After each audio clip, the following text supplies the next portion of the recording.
하나님 말씀은 요한복음 1장 9절에서 13절까지 말씀입니다. 요한복음 1장 9절에서 13절까지 말씀 우리 한 절씩 교독하여 읽도록 하겠습니다. 참빛 곧 세상에 와서 각 사람에게 비추는 빛이 있었나니 그가 세상에 계셨으며 세상은 그로 말미암아 지은 바 되었으되 세상이 그를 알지 못하였고 자기 땅에 오매 자기 백성이 영접하지 아니하였으나 영접하는 자 곧 그 이름을 믿는 자들에게는 하나님의 자녀가 되는 권세를 주셨으니 우리 함께 읽습니다. 이는 이는 혈통으로나 육정으로나 사람의 뜻으로 나지 아니하고 오직 하나님께로부터 난 자들이니라. 아멘. 요즘 세대 사람들이 젊은이들이 주로 사용하는 말이 있습니다. 그 말이 무엇이냐면 월급이 통장을 스쳐 지나간다입니다. 이런 말 한번 들어보셨습니까? 월급이 통장을 어떻게 지나간다고요? 스쳐 지나간다. 분명 월급을 받습니다.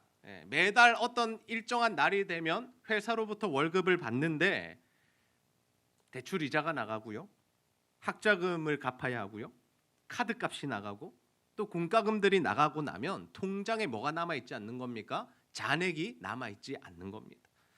예전에는 우리가 월급을 현금으로 받았지 않습니까?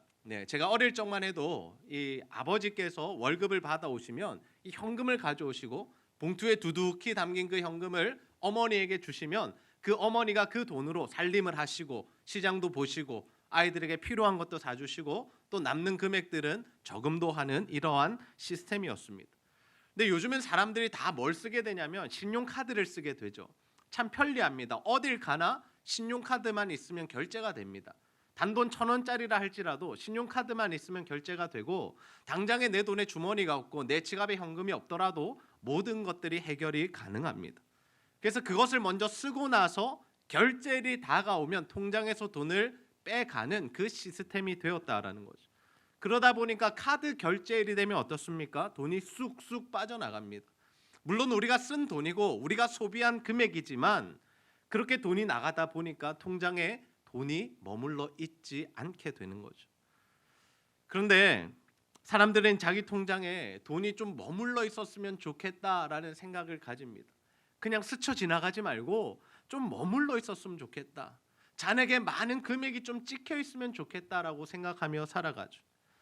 이처럼 사람들은 무언가 가치 있는 것들이, 좋은 것들이 자신의 삶 가운데, 자신의 인생 가운데 머물러 있기를 원합니다.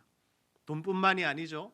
재능이나 지식이나 또는 건강이나 사랑하는 가족들이나 무엇이 되었든지 자신이 가치 있게 여기는 것들은 좀 내 삶에 오래 머물렀으면 좋겠다. 나와 함께 했으면 좋겠다. 영원토록 그것이 나와 동행했으면 좋겠다라는 생각을 가지게 됩니다. 그래서 그러한 것들이 잘 머물러 있는 인생을 어떤 인생이라 생각합니까? 복된 인생, 복받은 인생이다라고 생각을 하죠.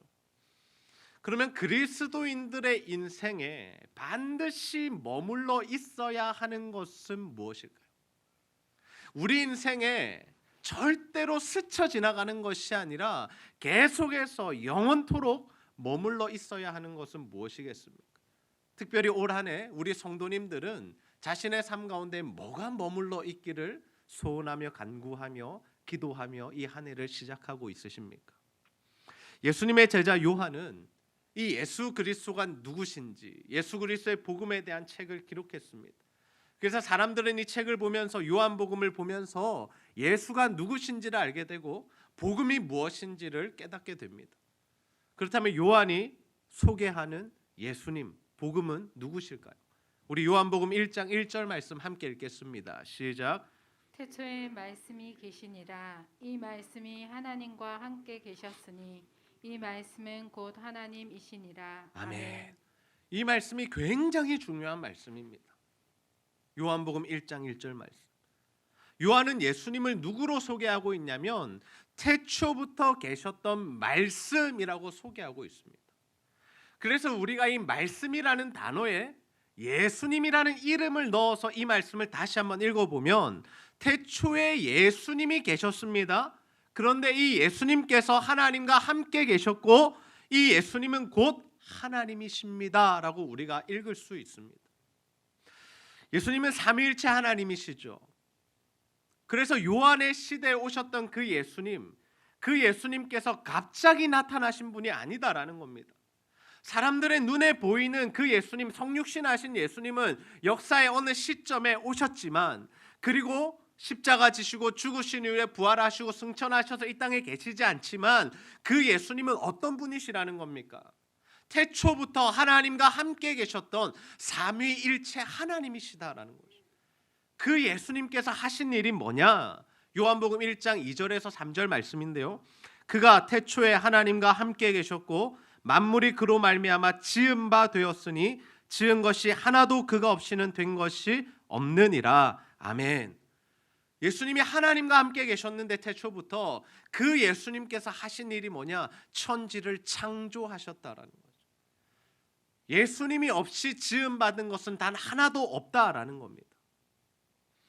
이 세상의 모든 피조물들은 예수 그리스도로 말미암아 존재하는 것입니다. 우주도, 지구도, 사람도, 동물도, 모든 자연도 예수 그리스도께서 창조하신 피조물이죠. 그래서 우리는 예수님을 떠나서는 아무런 의미가 없는, 가치가 없는 존재입니다. 우리가 아무리 잘난 척해도, 우리가 아무리 이 세상에서 득세해도, 우리가 세상 사람들보다 조금 더 우위에 있어도 그것이 아무것도 아니다라는 거죠. 주님을 떠난 인생, 주님 안에서 정의되어지지 않는 그 존재는 아무것도 아니다. 그냥 흙일 뿐이고 먼지일 뿐이다라는 거예요. 그래서 우리 인생의 가장 중요한 게 뭐냐면 바로 이 말씀이신 예수님, 우리를 창조하신 그 예수님 안에서 우리의 존재를 발견하는 일이고, 그 예수님과 올바른 관계를 맺어가는 일이다라는 거죠. 우리는 하나님의 피조물임을 기억하며 살아야 합니다. 지금 우리에게 있는 모든 것들이 하나님이 주신 것임을 기억해야 하죠. 우리의 생명, 우리의 건강, 우리가 가진 물질, 우리에게 주신 가족들, 우리가 소유하고 있는 그 모든 것들에 있어서 우리는 자신의 소유권, 자신의 주인됨을 주장할 수 없는 존재들이다라는 거죠. 이 사실을 깨닫고 인정하는 사람들은 뭐가 달라지느냐? 삶이 달라집니다. 가치관이 달라지고, 삶이 달라지고, 생각이 달라지고, 하나님을 대하는 태도나 세상을 대하는 태도나 모든 것들을 대하는 태도가 달라지죠. 자신을 위한 삶을 살지 않고 하나님 나라를 위한 삶을 살아갑니다. 하나님 그러한 자들에게 무엇을 베푸시느냐? 바로 은혜라는 것을 베푸십니다. 자신이 하나님의 피조물임을 알고 하나님의 왕되심을 고백하며 그 안에서 정의된 인생을 살아가기 원하는 자들에게 주시는 것이 바로 하나님의 은혜다라는 거죠. 저는 우리 제자들 교회 성도님들 모두가 일평생 살아가는 동안에 이 하나님의 은혜를 받아 누리는 인생이 다 되시기를 주님의 이름으로 축복합니다. 요한은 계속해서 예수님을 빛으로 소개합니다. 우리 요한복음 1장 9절에서 11절 말씀 함께 읽습니다. 시작. 참빛 곧 세상에 와서 각 사람에게 비추는 빛이 있었나니 그가 세상에 계셨으며 세상은 그로 말미암아 지은 바 되었으되 세상이 그를 알지 못하였고 자기 땅에 오매 자기 백성이 영접하지 아니하였으나. 아멘. 예수님을 요한은 빛이라고 소개하죠. 빛이 오면 어두움이 사라지게 됩니다. 우리가 어두운 공간에 있을 때 불을 탁 켜면 어떻게 됩니까? 그 어둠이 순식간에 사라져 버리죠. 모든 것이 밝아집니다. 예수님은 이 세상에 빛으로 오셨습니다. 어두운 세상을 비추기 위한 빛으로 오셨죠. 그런데 사람들이 예수님을 어떻게 대우합니까? 알지 못했다라고 합니다. 빛으로 오신 예수님을 알지 못하고 알지 못할 뿐더러 어떻게 하느냐? 그 예수 그리스도를 영접하지 않았다라는 거죠. 받아들이지 않는 겁니다. 예수님이라는 그 존재를, 나를 창조하신 그 주님을 인정하지 않는 겁니다. 왜 인정하지 않습니까? 이미 자신의 인생의 주인이, 자신의 인생의 왕이 자신이 되어 있기 때문이죠. 내가 왕으로 사는 세상에서 누군가 다른 존재가 와서 자신이 진짜 왕이라고 말한다면 누가 그 왕을 받아들이겠습니까? 필요가 없는 거죠. 아니요, 제거해야 하는 겁니다. 죄로 말미암아 본성 자체가 타락한 사람들은 자신이 왕이 되는 인생을 살아가기 원합니다. 이걸 조금 더 쉽게 표현하면 자기 마음대로 살고 싶은 겁니다. 하나님 말씀이 아니라 내 뜻과 내 생각과 내 경험과 내 지식과 내 가치관과 내 인생의 소신과 내 자존심을 가지고 살고 싶어 한다라는 거죠. 최종 결정권을 누구에게 넘기지 않는 겁니까? 하나님께 넘기지 않는 겁니다. 최종 결정권을 내가 지고 있는 겁니다. 모든 문제에 있어서 결정을 해야 하지 않습니까? 우리가 무엇을 해야 할지, 어떻게 해야 할지, 누구와 해야 할지, 어디로 가야 할지, 우리 인생에는 너무나 많은 선택의 기로에 서게 되는데 그 선택을 할 때마다 하나님을 왕으로 모시지 않은 자들이 하는 실수와 죄가 뭐냐? 자신이 왕이 되어 최종 결정권자가 되어 그것을 결정해 나간다라는 거죠. 자신이 원하는 대로. 하나님을 왕으로 모시지 않는 겁니다. 외면하는 겁니다. 싫어하는 겁니다. 우리는 과연 어떤 삶을 살고 있습니까? 정말 예수님을 왕으로 모시는 인생을 살아가고 계십니까? 아니면 아직도 내 인생의 주인은 나고 내 인생의 모든 결정은 내가 한다라고 생각하며 살아가고 계십니까? 우리는 예수를 믿는 사람들이잖아요. 그러면 이 문제가 조금 더 심각해집니다. 어떤 문제가 생기냐면 예수를 믿으면 구원을 받게 되는데 우리는 그 구원만 받기 원한다. 하나님이 주시는 복만 취하기 원한다. 그리고 주인의 자리는 내어드리지 않는 겁니다. 말이 안 되는 상황이죠. 하나님을 주인으로 모셔야 구원을 받는 건데 하나님을 주인으로 모시지도 않은 채 그 구원만 받겠다고 하고 있으니 만약 우리가 아직도 우리 인생의 주인으로 살아가고 있다면 하나님이 우리를 어떻게 생각하실까요? 그래서 우리는 이중택일을 해야 하는 겁니다. 반드시 양자택일해야 됩니다. 뭔가는 선택해야 됩니다. 무슨 선택입니까? 하나님을 제대로 믿고 하나님을 우리의 왕으로 모시고 하나님 말씀의 통치를 받으며 하나님 주시는 은혜를 누리며 살 것인가? 아니면 여전히 내가 왕이 되어서 하나님을 왕으로 모시지 않고 내 뜻과 내 마음대로 살아서 하나님 주시는 구원이나 은혜는 내가 받지 않겠는가? 여러분 어떤 선택하시겠습니까? 어느 길을 선택하시겠습니까? 어느 길이 진짜 복된 길일까요? 우리가 예수 그리스도를 영접하기로 선택할 때 우리의 삶에는 엄청난 복이 임하기 시작합니다. 요한복음 1장 12절에서 13절 말씀 함께 읽습니다. 시작. 영접하는 자 곧 그 이름을 믿는 자들에게는 하나님의 자녀가 되는 권세를 주셨으니 이는 혈통으로나 육정으로나 사람의 뜻으로 나지 아니하고 오직 하나님께로부터 난 자들이니라. 아멘.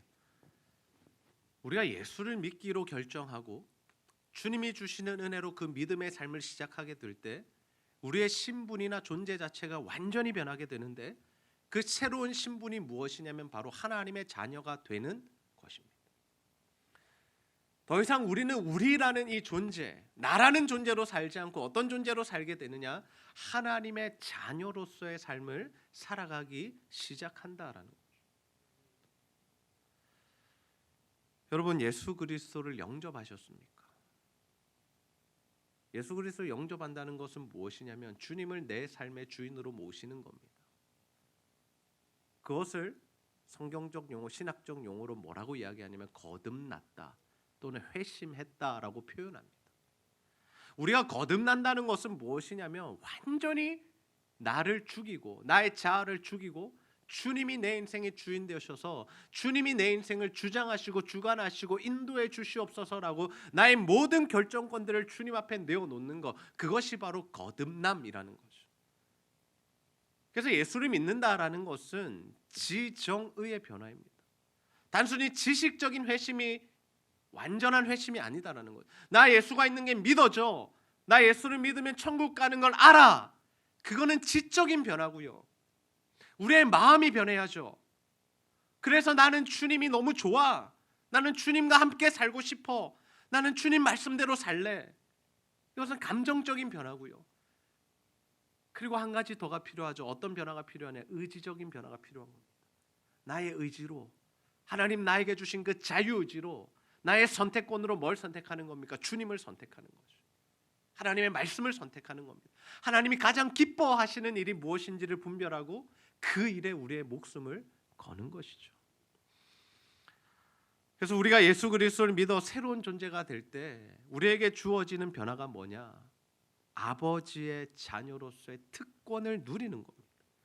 온 우주의 왕이신 그 하나님께서 우리에게 아들로서의 그 삶을 살아가게 하신다라는 거죠. 이렇게 생각하시면 쉽습니다. 부잣집에서 태어난 아들은 뭘 누리며 살아갑니까? 부유함을 누리며 살아갑니다. 아버지가 부자이기 때문에 자녀도 부자로 사는 겁니다. 아버지가 먹는 수준의 그 음식을 자녀도 그냥 자연스럽게 먹는 겁니다. 왜요? 자녀는 아버지에게 속해 있기 때문이죠. 아버지가 권력이 있으면 자녀도 권력이 있습니다. 물론 그 권력을 잘못 사용해서 요즘 시대에 사회적으로 문제가 되고 있지만, 아버지가 높은 사람이라는 것은 사람들이 그 아들까지도 그렇게 대우를 해주는 경향이 있다라는 거죠. 그러면 우리가 하나님 아버지의 자녀가 될 때 누릴 수 있는 구체적인 특권이 뭐냐? 첫 번째는 무엇이냐면 하나님 나라를 유업으로 받는 겁니다. 하나님 나라의 주인이 누구십니까? 하나님이시죠. 그 하나님의 자녀가 되면 그 하나님의 나라가 이제 누구의 것이 되는 겁니까? 우리의 것이 되는 겁니다. 우리가 살아갈 터전이 되는 겁니다. 그 구원이라는 것은 하나님과 관계에 있는 거지, 그냥 죽으면 천국 가는 그 문제가 아니다라는 거죠. 하나님 안에 있는 자들이 누리는 것이 하나님의 나라입니다. 그리고 두 번째 우리가 누릴 수 있는 특권이 무엇이냐면 이 땅을 살아가면서 이 땅의 주인이신 하나님께서 베푸시는 은혜를 받아 누리며 사는 것이다라는 거죠. 하나님은 하나님 나라에서만 왕이신 것이 아니라 온 우주 만물의 왕이시죠. 창조하신 분이시죠. 다스리시는 분이십니다. 세상의 권력도 하나님의 손 안에 있고요, 세상의 모든 부유함도 하나님의 손 안에 있습니다. 하나님이 우리 인생을 풀어주시기 시작하시면 우리가 감당하지 못할 만한 복과 은혜를 받게 되죠. 근데 하나님이 딱 막아버리시면, 딱 움켜쥐시면 우리가 아무리 노력해도 아무런 일도 일어나지 않습니다. 그렇다면 우리가 하나님의 자녀로서 정말 그 하나님이 주시는 복과 은혜들을 마음껏 누리며 살아갈 수 있는 방법이 뭐냐? 그 방법이 뭐냐? 아버지의 말씀 안에 거하는 겁니다. 아버지의 말씀 안에 거하는 자녀들이 아버지가 주는 그 혜택들과 은혜들과 특권을 누리며 살아가는 거죠. 하나님의 말씀이 우리 안에 머무는 것, 하나님의 말씀이 우리 안에 작동되는 것이 우리가 하나님께 복받는 인생의 비결이다라는 거죠. 여러분, 우리가 하나님 말씀 안에 거하면, 그 하나님의 말씀에 순종하는 삶을 살아가면 하나님께서 우리 가운데 복과 은혜를 부어주신다는 사실을 믿으시기를 바랍니다. 하나님의 말씀이 우리 가운데 머문다라는 것은 구체적으로 뭐냐면 하나님의 말씀이 들려지는 겁니다. 우리가 똑같이 설교를 듣고 있지만 하나님의 말씀으로 들리는 사람들이 있어요. 그리고 그 말씀대로 막 살고 싶어 하는 그 마음이 막 생기는 사람들이 있습니다. 그래서 자신의 삶 가운데 그 삶을 적용해보고 실천해보고 어떻게든 그 말씀 붙들고 살아보려고 애쓰는 사람들, 그 사람들이 뭐냐? 하나님의 말씀이 머무는 사람들이다라는 거죠. 하나님의 말씀이 우리 안에 충만한 겁니다. 그래서 우리의 삶이 하나님의 말씀의 인도를 받는 거죠. 그래서 시편의 기자는 복 있는 사람을 이렇게 표현하고 있습니다. 우리 시편 1편 1절에서 2절 말씀 함께 읽습니다. 시작. 복 있는 사람은 악인들의 꾀를 따르지 아니하며 죄인들의 길에 서지 아니하며 오만한 자들의 자리에 앉지 아니하고 오직 여호와의 율법을 즐거워하여 그의 율법을 주야로 묵상하는도다. 아멘. 복 있는 사람, 복 받은 자요. 그 복 받은 자의 특징이 뭐냐? 주의 말씀을 주야로 묵상하는 자다라는. 세상을 따르지 않고 주의 말씀을 따라 사는 자들, 그들에게 뭐가 임한다고요? 복이 임하는 거죠. 올 한해 2022년 우리가 집중하고자 하는 게 바로 이것입니다. 우리가 8년 동안도 그러해 왔지만 우리가 계속된 신앙생활 가운데 그것을 붙들고자 노력했지만 더욱더 우리가 집중하기 원하는 것, 더욱더 우리가 힘쓰기 원하는 게 뭐냐면 이 말씀을 묵상하는 일이다라는 것. 날마다 묵상하는 겁니다. 하나님 나에게 뭐라고 말씀하시는가? 하나님 자신이 어떤 분이라고 말씀하고 계시고 자신을 어떻게 계시하시고 오늘 나에게 주시는 말씀은 무엇인가? 우리가 그것을 붙드는 것, 날마다 읊조리며 하루 종일 생각하며 그 말씀의 인도를 받는 삶을 살고자 하고 있습니다. 그렇게 묵상을 꾸준히 하다 보면 뭐가 되는 겁니까? 하나님의 말씀이 우리 안에 머물게 되는 겁니다. 우리의 심령 가운데, 우리의 지식 가운데, 우리의 삶과 행동 가운데, 우리의 언행 가운데 하나님의 말씀이 머물게 되죠. 그게 바로 말씀이신 주님과 동행하는 겁니다. 말씀이신 주님 안에 거한다라는 것이 바로 이것입니다. 그러면 우리 삶이 어떻게 될까요? 변하기 시작하는 거죠. 주님이 내 안에 살아 역사하시는데 우리 삶이 변하지 않고 어떻게 배기겠습니까? 우리는 하나님의 말씀을 사모해야 합니다. 여러분 하나님 말씀 사모하세요?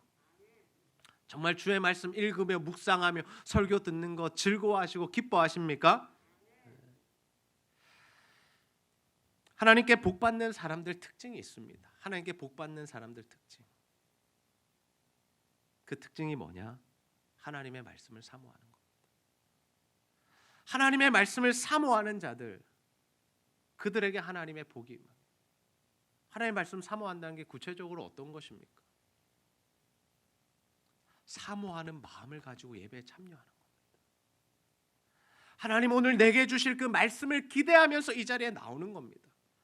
그리고 일찍 나와서 기도하면서 하나님 오늘도 내게 은혜를 베풀어 주시옵소서. 하나님 오늘도 내게 말씀해 주시옵소서. 하나님 오늘도 나를 만나 주시옵소서. 이 간절한 마음을 가지고 주님 앞에 나와 예배하는 자들에게 하나님 반드시 복과 은혜를 부어 주실 줄로 믿습니다. 하나님의 역사가 말씀을 듣는 가운데 일어난다라는 거죠. 내 안의 문제들이, 내 안의 답답함들이, 내 안에 해결되지 않는 아픔들이 말씀을 듣는 가운데 해결되고 치유받고 회복되는 놀라운 역사가 일어난다라는 거죠. 우리 인생이 예배드리는 태도를 통해서 결정이 나는 겁니다. 예배를 사모하는 마음이 있는 자들 하나님께서 가만히 두시지 않습니다. 우리가 자녀를 다 양육해봤지 않습니까? 그 자녀가 아버지를 사랑하는 마음으로 아버지 앞에 나와서 아버지와 이야기하기 원하고 아버지와 동행하기 원하고 아버지의 마음을 어떻게든 좀 시원하게 해드리려고 기쁘게 해드리려고 노력할 때 그 아버지의 마음이 어떨까요? 있는 거 다 주고 싶은 거죠. 줄 수 있는 것을 다 주고 싶은 겁니다. 그 아이에게 필요한 모든 것을 다 주고 싶은 겁니다. 그게 아버지의 마음이죠. 우리가 그렇게 아버지를 사랑하고 그렇게 하나님을 대하면 온 우주에 창조주시고 모든 것을 가지신 아버지께서 우리에게 다 필요한 것들은 다 주시는 거예요. 건강도 주시고 생명도 주시고 물질도 주시고 은혜도 주시고 하나님의 일을 감당할 수 있는 그 모든 것들을 주신다는 거죠. 그래서 하나님 안에 거하는 자들이 받는 복이 뭐냐? 그 모습과 형태가 어떠하냐? 시편 1편 3절 말씀입니다. 그는 시냇가에 심은 나무가 철을 따라 열매를 맺으며 그 잎사귀가 마르지 아니함 같으니 그가 하는 모든 일이 다 형통하리로다. 아멘. 시냇가에 심기운 나무가 철을 따라 열매를 맺으며 잎사귀가 마르지 아니함 같은 형통함을 누가 주신다는 겁니까? 하나님이 주신다라는 거죠. 시냇가에 심기운 나무의 특징이 뭡니까? 물이 마르지 않는 겁니다. 계속해서 영양분을 흡수하고 있는 겁니다. 하나님의 말씀에 그 영양분을 계속해서 흡수하는 사람들의 삶이 어떻게 변한다고요? 열매가 맺히는 겁니다. 하나님 주시는 은혜가 막 풍성히 일어나는 겁니다. 이걸 저는 어떻게 표현하냐면 되어지는 은혜입니다. 되어지는 은혜. 뭔가 내가 힘을 쓰고 노력하고 뭔가를 해서 이루어지는 게 아니라 되어지는 은혜. 내 힘과 지식과 노력은 이것밖에 안 되지만 내 한계는 이거지만 하나님이 주시는 결과물을 보니 내 능력과 지혜와 노력에 정말 초월하는, 넘어서는 그 은혜들을 우리가 받게 되는, 그게 바로 되어지는 은혜죠. 우리가 인생을 살아가면서 받아야 하는 복이 바로 이 되어지는 은혜입니다. 내가 이만큼 노력했으니 이만큼 왔고, 내가 이만큼 살았으니 이만큼 이루었어, 이게 은혜가 아니라 나는 이것밖에 안 되는 존재인데, 나는 여전히 부족한 사람인데 하나님 부어주신 복과 은혜들을 보니까, 이야, 이거 정말 설명이 안 되네. 야, 진짜 하나님 나에게 많은 은혜를 부어주셨구나.